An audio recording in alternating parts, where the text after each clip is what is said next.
Ticketmaster says there's been a data breach. What happened here exactly? Involves a third-party database, and unfortunately, it also involves the personal information of Ticketmaster customers. That's just a few days after we heard about another major Ticketmaster breach involving hackers who claimed that they had accessed the user information of about 500 million customers. They say tickets for concerts and events are being stolen right out of their accounts.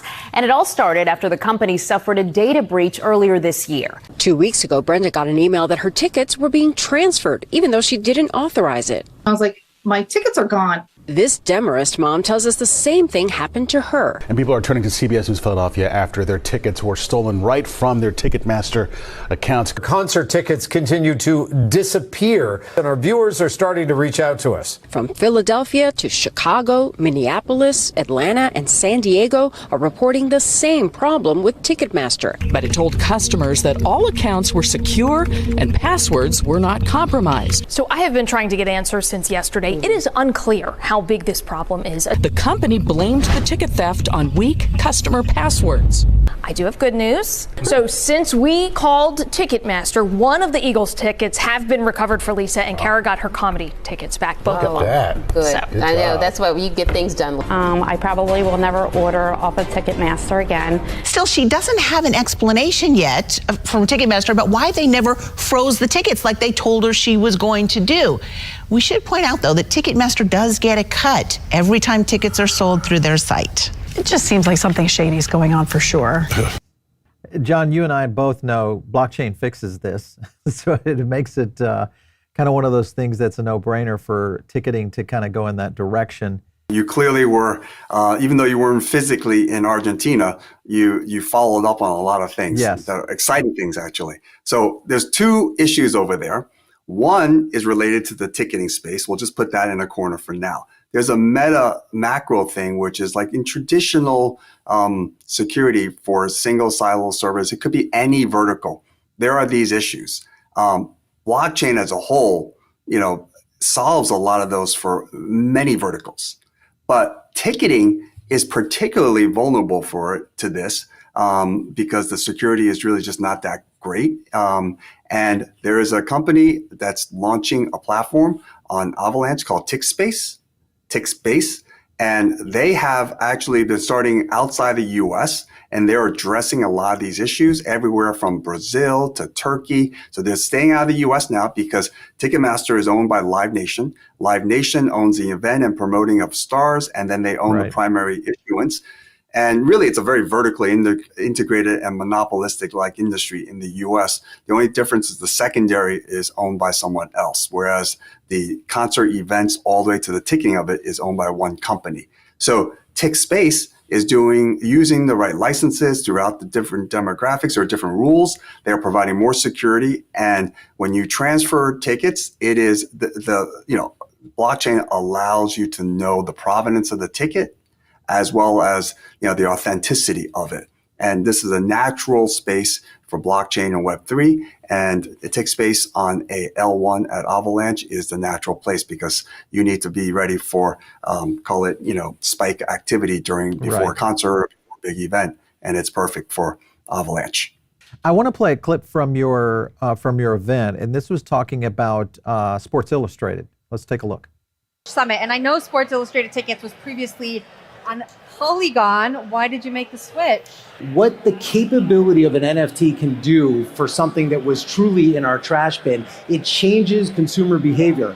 Validation, security, transferability, royalty, those are the basics. You're going to see that every day. The strength of being on-chain in a ticketing ecosystem, which is one of the biggest opportunities globally on a use case for an on-chain infrastructure. This is our partner. Avalanche is best for us to be able to move us forward as fast as possible. Sports Illustrated, of course, I think is one of the validating points that you're getting at here, and that is the ability to really start to execute on the ticketing ecosystem, because this is huge. It's beyond just concert tickets. You could get into travel, all sorts of things that really apply and would require this kind of security level. Are you guys talking with others that are looking at what they're doing and saying, hey, maybe we need to start considering Avalanche to take our ticketing systems over to it? Absolutely. Well, in that clip, it was focused on ticketing But he did mention many other aspects that a Web3 environment allows you to do, from loyalty rewards and all of that stuff embedded into a ticketing NFT structure. The NFT structure gives you provenance, authenticity, and security of that ticket.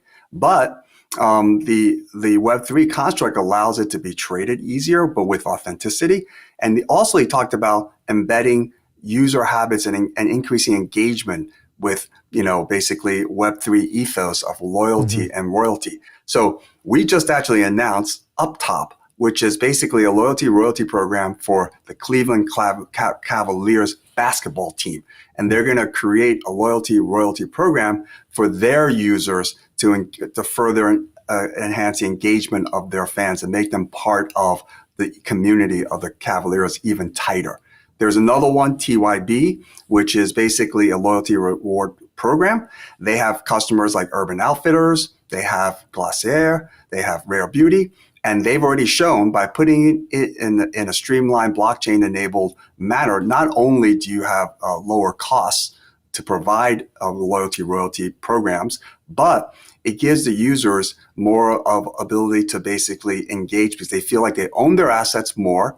And it's they suddenly adopt an ethos that is like, okay, if I own this more, I can trade it, I can use it more. If I am promoting it on my tweet, and I can get a better reward or faster reward. So the company TYB has actually shown that they have increased usage of their customers for the brands by 15-20%, and also spend similarly. Yeah, we've covered the TYB group and really what she's been able to do over there. Very innovative, I think, in that sense. And you look at, what you're talking about with the Cleveland Cavaliers. This is interesting because if you look at the L1 architecture within Avalanche, I think of this like every NFL team could have their own L1 for ticketing, because many of them run their own fan shops and all that kind of stuff right now.